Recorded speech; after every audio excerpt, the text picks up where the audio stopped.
चलिए दोस्तों, आज हम बताएंगे कि वॉशिंग मशीन के अंदर क्या क्या इलेक्ट्रिकल पार्ट लगा रहता है, उसका चेकिंग क्या है, उसका वायरिंग क्या है। ये सब चीज इसी वीडियो में क्लियर हो जाएगा कि अगर एक सेमी ऑटोमेटिक वॉशिंग मशीन है तो उसके अंदर जो भी पार्ट लगा रहता है उसको कैसे चेक करेंगे, कैसे उसका वायरिंग करेंगे, इसका क्या प्रोसेस है, इसको पूरा विस्तार से इस वीडियो में बताया जाएगा। तो चलिए देखिए, पहले ये जान लेते हैं कि वॉशिंग मशीन के अंदर क्या क्या इलेक्ट्रिकल पार्ट लगे रहते हैं, क्योंकि इलेक्ट्रिकल पार्ट के बारे में पहले जानेंगे तभी तो उसका वायरिंग कर पाएंगे। तो देखिए इसके अंदर क्या क्या लगा रहता है। इसके अंदर आपका लगा रहता है, देखिए, एक स्पिन टाइमर लगा रहता है, एक वॉश टाइमर लगा रहेगा।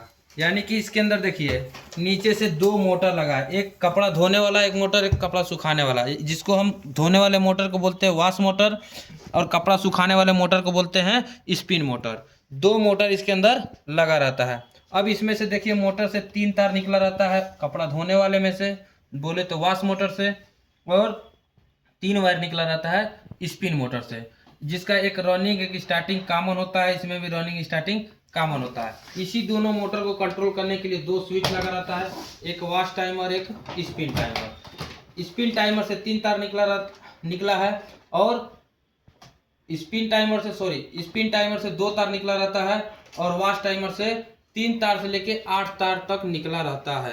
इसको हम कैसे चेक करेंगे और कैसे वायरिंग करेंगे इसको आगे बताएंगे। तो अभी तक 4 पार्ट के बारे में जाने हैं, 2 मोटर 2 टाइमर। उसके बाद इन दोनों मोटर को चलाने के लिए हमको कैपेसिटर चाहिए, एक वॉश मोटर के लिए एक स्पिन मोटर के लिए। हम तो कम्बो कैपेसिटर लिए हैं, इसमें एक कम मान का है एक ज़्यादा मान का है, एक 9 MFD का है और एक 5 MFD का है। इसके अंदर एक डोर स्विच लगा रहता है। डोर स्विच का काम यह है कि दरवाजा उठाने से मोटर का सप्लाई जाना बंद हो जाता है तो मोटर भी रुक जाता है। एक बजर लगा रहता है। बजर का काम ये होता है कि जैसे वॉशिंग मशीन का वॉश टाइमर पूरा होगा वैसे यह बीप करना स्टार्ट कर देगा या अलार्म देना स्टार्ट कर देगा। तो यहाँ पे अभी समझे हैं कि क्या क्या पार्ट लगा रहता है। एक 2 timer, 2 motor, capacitor, door switch, buzzer. अब इस सब का वायरिंग कैसे करेंगे चेकिंग के साथ, तो समझिए। अब हम मल्टीमीटर को कर लेंगे कंटिन्यूटी रेंज में। कंटिन्यूटी रेंज में करने के बाद हम क्या करेंगे, इसके अंदर मोटर को चेक करेंगे। पहले यह पता करेंगे कि मोटर का कॉमन कौन है, रनिंग कौन है, स्टार्टिंग कौन है। तो यहाँ पे देखेंगे तो किसी एक मोटर का हम वायर ले रहे हैं, इसमें से 3 तार निकला है।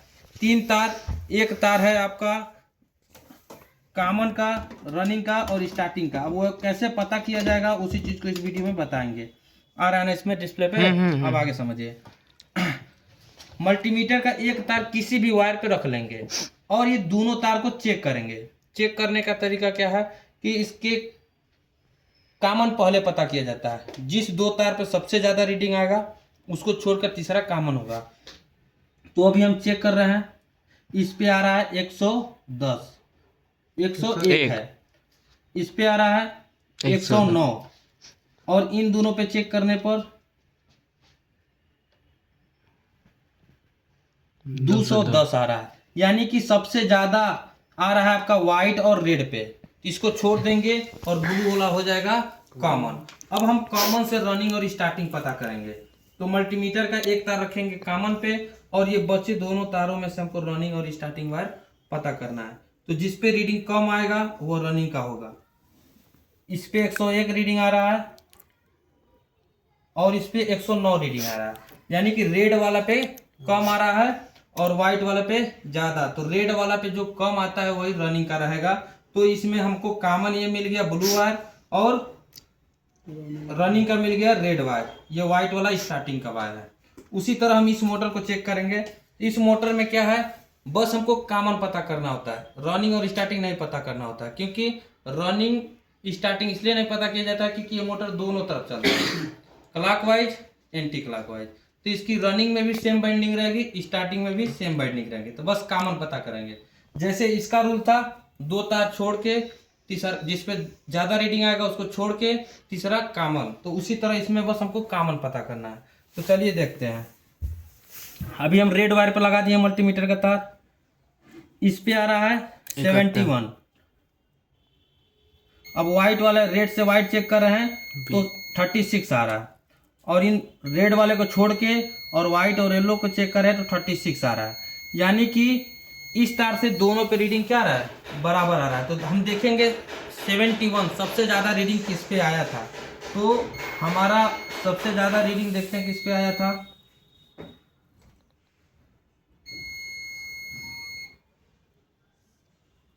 देखिए सबसे ज़्यादा आपका रीडिंग आया था येलो और रेड पे, यानी कि इसमें ये व्हाइट वाला क्या हो गया, कॉमन हो गया। तो हम कॉमन को क्या करेंगे, इसमें पहचानने के लिए गांठ लगा दिए। इसमें कॉमन को पहचानने के लिए हम क्या किए, इसके अंदर गांठ लगा देंगे ताकि हम वायर को पहचान ले कि कौन सा कॉमन है। चलिए अब हम मोटर का कॉमन, रनिंग, स्टार्टिंग पता कर लिए दोनों मोटर का। अब हम चेक करेंगे कि क्या टाइमर सही है कि खराब। तो टाइमर सही है कि खराब तो देखेंगे, इसमें एक स्पिन टाइमर है और स्पिन टाइमर से निकला है 2 तार और ये दोनों तार आपका ये है। अब स्पिन टाइमर का चेकिंग क्या है, अगर टाइमर को ऑन करने पे बीप कर रहा है तो ठीक है, नहीं तो खराब है। और ऑफ पोजीशन पे बीप नहीं करना चाहिए। तभी तो ऑफ है तो कोई बीप नहीं आ रहा है या कोई रीडिंग नहीं आ रहा है। अब हम टाइमर को कर लेंगे ऑन। ऑन हो गया, आवाज़ तो सुन रहे होंगे। देखिए इसमें बीप आ रहा है, यानी कि ये टाइमर क्या है, सही है। अब इसको बंद कर लेंगे। अब इस टाइमर को चेक करेंगे, वॉच टाइमर को। वॉच टाइमर से वॉच टाइमर से आपका 3 तार निकला रहता है। अब ये 3 तार ही मेन रहता है, बाकी तो बहुत वायर निकले होते हैं। इसका वीडियो हम बनाए हैं, डिस्क्रिप्शन में डाल देंगे। तभी यहाँ पे देंगे 3 तार। तब ये 3 तार किसके होंगे, एक से फेस इन होता है और 2 से फेस आउट होगा। मतलब इसमें से एक फेस इन होगा, 2 आउट होगा। यही दोनों मोटर को एक बार सीधा घुमाता है, एक बार उल्टा घुमाता है। मतलब एक रनिंग पे जोड़ देंगे, एक बार स्टार्टिंग पे जोड़ देंगे। तो हम चेक करते हैं कि इसमें फेस का वायर इन कौन है।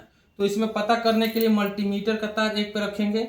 जिस तार से दोनों तार पे बीप आएगा, तो जिससे आया है वही फेस इन का है, और जो दोनों पे आया वो कैपेसिटर पे जोड़ देंगे। मतलब कि अगर हम मल्टीमीटर का तार यहाँ रखें तो मल्टीमीटर का दूसरा तार ये भी बीप करना चाहिए, ये भी बीप करना चाहिए, तब ये फेस इन का होगा। लेकिन इसको चेक करने के लिए कम से कम 8 से 10 सेकंड हमको रुकना पड़ेगा, क्योंकि वेट करना पड़ता है। टाइमर जब तक चेंज नहीं करेगा तब तक बीप नहीं आएगा। तो अभी हम किसी एक तार पे हम मल्टीमीटर का तार रख ले रहे हैं। अभी हम रख लिए हैं, किस पे रखे हैं, ब्लू पे। देखिए कंटिन्यूटी में है, ब्लू पे रखे हैं। अब इस टाइमर को करेंगे ऑन। इस टाइमर को क्या किया जाएगा, ऑन किया जाएगा।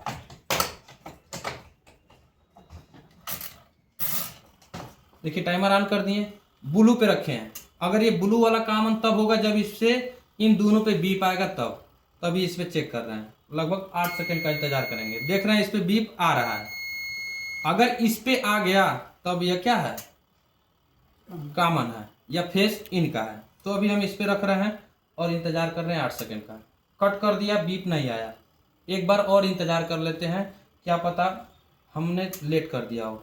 देखिए इस पे नहीं आया, मतलब कि यह कॉमन का वायर नहीं है, क्योंकि इससे दोनों पे बीप आना चाहिए। अब दूसरा तार पकड़ रहे हैं, रेड वाला।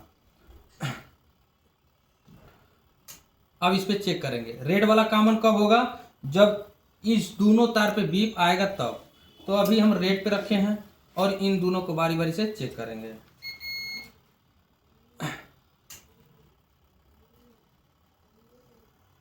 अभी 8 सेकंड का वेट करेंगे। वेट करने के बाद देखते हैं बीप आ रहा है कि नहीं। देखिए बीप आ गया। अगर यह कॉमन तब होगा जब इस पे भी बीप आ जाएगा तब। देखिए इस पे भी बीप आ गया, यानी कि यह फेस इन का है और यह रनिंग और स्टार्टिंग पे जोड़ेंगे मोटर को उल्टा और सीधा घुमाने के लिए। तो चलिए अभी रेड वाले को हम क्या करते हैं, एक गांठ लगाते हैं पहचानने के लिए कि ये क्या है, हमारा फेस इन का है। अभी तो चेकिंग था स्पिन टाइमर, वॉच टाइमर और दोनों मोटर का। अब चेक करेंगे कि इसके कैपेसिटर सही है कि खराब है। कैपेसिटर को चेक करने के लिए मल्टीमीटर को हम करेंगे कैपेसिटर रेंज में। देखिए NF, नैनो फैराड, क्योंकि हम इस कैपेसिटर को फैराड में चेक करते हैं। इसमें कैपेसिटर एक 10 का एक 5 का। तो देखते हैं, इसमें लिखा भी रहता है कि कौन 10 का है। तो देखेंगे यहाँ पे तो 10 MFD रेड और येल्लो, यानी कि रेड और येल्लो 10 MFD है। और लिखा है 5 MFD वाइट और ऑरेंज, यानी कि यह 5 MFD का है। फिर भी हम मल्टीमीटर से इसको चेक करेंगे कि क्या इसका रीडिंग जो दिखा रहा है वो सही है कि खराब है। चलिए अभी यहाँ पे रखे हैं। देखिए 10 MFD दिखा रहा है, यानी कि ये ओके है। वॉश वाला कैपेसिटर देखिए 5 एमएफडी दिखा रहा है, यानी कि यह स्पिन वाला भी कैपेसिटर सही है, यानी कि जितना लिखा है उतना क्या है सही है। डोर स्विच को अब चेक करेंगे, तो डोर स्विच को चेक करने के लिए हम मल्टीमीटर को दोनों कर लेंगे कंटिन्यूटी पे और इसके दोनों पिन पे रखेंगे। जब इसको दबाएंगे तो क्या होना चाहिए, बीप आना चाहिए। देखिए इसको मल्टीमीटर को कंटिन्यूटी में कर लें पहले, देखिए कंटिन्यूटी में हो गया। अब इसको चेक करेंगे, देखिए बीप आ रहा है, यानी कि सही है। छोड़ने पे बंद हो जा रहा है, दबाने पे बीप आ रहा है, यानी कि यह डोर स्विच भी ओके है। अब ये हमारा बजर है। बजर को चेक करने के लिए इसके डायरेक्ट सप्लाई दिया जाएगा। सप्लाई देने पे अगर बीप कर रहा है तो सही है, नहीं तो खराब है। तो इसको भी आप लोग क्या करिएगा, सप्लाई दे के चेक कर लीजिएगा, तुरंत बीप करना स्टार्ट कर देगा। बोल दीजिए, इसको चेक करेंगे कि सही है कि खराब। अगर ये बीप करने लगा तब सही है, अगर बीप नहीं करेगा तो ये क्या है, खराब है। देखिए बीप कर रहा है, यानी कि यह सही है। यानी कि अभी तक जितना भी वॉशिंग मशीन का पार्ट लगा था उसको हम बारी बारी से क्या किए, चेक किए हैं। अब इसके बाद हम बताएंगे कि इसका वायरिंग क्या है।